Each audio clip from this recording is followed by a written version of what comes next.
बिना शिक्षा एजुकेशन कोई देश कोई घर तरक्की नहीं कर सकता।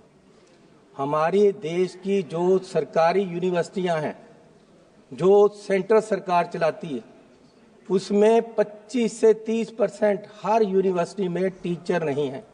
पढ़ाई कैसे होगी? आज ये कह रहे थे 2 करोड़ नौकरियां देंगे और अब कह रहे हैं कि 2 लाख आएंगी। 10 साल में किसी नौजवान को नौकरी नहीं दी। सर, महंगाई का ये हाल है कि चूल्हा चलाने के लिए लोगों को तरसना पड़ता है और इतनी महंगाई हो गई है कि गरीब आदमी झेल नहीं सकता। गरीब गरीब होता जा रहा है और अमीर अमीर होता जा रहा है। माननीय चेयरमैन साहब, पिछले सेशन में माननीय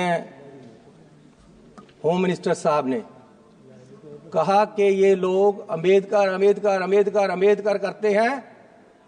अगर सच में इतना परमात्मा का नाम लिया होता भगवान का तो स्वर्ग को पा लेते। मैं आपको आपके माध्यम से इनको बताना चाहता हूं कि मैं ही नहीं, मेरे जैसे करोड़ों लोग वो हैं जिनके लिए अंबेडकर ही भगवान है। सर, आप मेरे से बहस करोगे या फिर तो बात ही नहीं चलेगी। अम्बेडकर जी का नाम लिया तो आप उनको रोक रहे हैं। आप भी रोक रहे हो अम्बेडकर को बोलने से। क्या कैसे चलेगा? अम्बेडकर वो है जिसने मेरे जैसे करोड़ों नौजवानों को खड़ा किया है, देश को आरक्षण देकर गरीबों को ऊपर उठाया है, जिसने औरतों की वकालत की है। अम्बेडकर के नाम पे ऐसे शब्द बोलना ये निंदनीय है और माफी मांगनी चाहिए इन लोगों।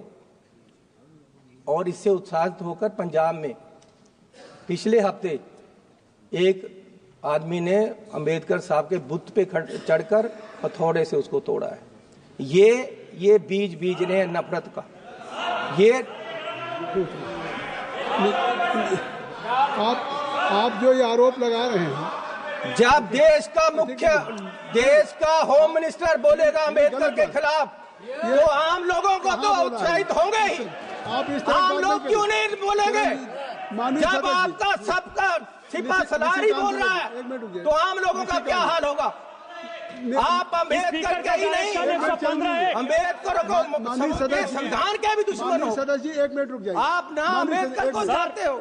115 chairman sir, Bharatiya Janata party की फैक्ट फाइंडिंग कमेटी माननीय सदस्य बृजलाल जी के नेतृत्व में गई और अंबेडकर जी की प्रतिमा को नुकसान कांग्रेस के कार्यकर्ता और आम आदमी पार्टी ने किया है। ये अपनी गलती छुपाने के लिए हमारे ऊपर आरोप लगा रहे हैं। सर, फैक्ट फाइंडिंग कमेटी बनानी है तो ये बनाओ कि देश का होम मिनिस्टर अब वो आप बात क्यों गलत बोला अंबेडकर साहब के लिए, ये बताओ ना। आप और अपनी बात करें। सर, मैं यह बात ही कर रहा हूं। आज तक माफी नहीं मांगा।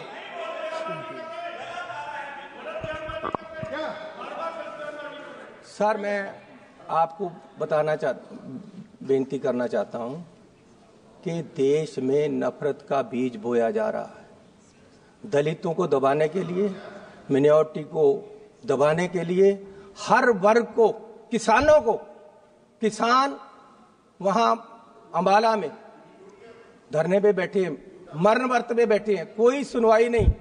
अब कह रहे जी आप 14 तारीख जब सेशन खत्म हो जाएगा उसके बाद आना। वादा कर गए हैं वो 5वें रोज का, किसी से सुन लिया होगा, दिन या 4 दिन की है। किसानों के साथ हर जगह नफरत का बीज बोया जा रहा है।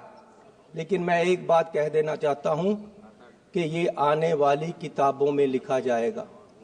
ये आने वाली किताबों में लिखा जाएगा कि आपने राज किया और देश में नफरत फैलाई। और ऐसी खबरें देखने के लिए सब्सक्राइब कीजिए हमारे YouTube चैनल को। वीडियो पसंद आए तो लाइक, कमेंट और शेयर जरूर कीजिए। शुक्रिया।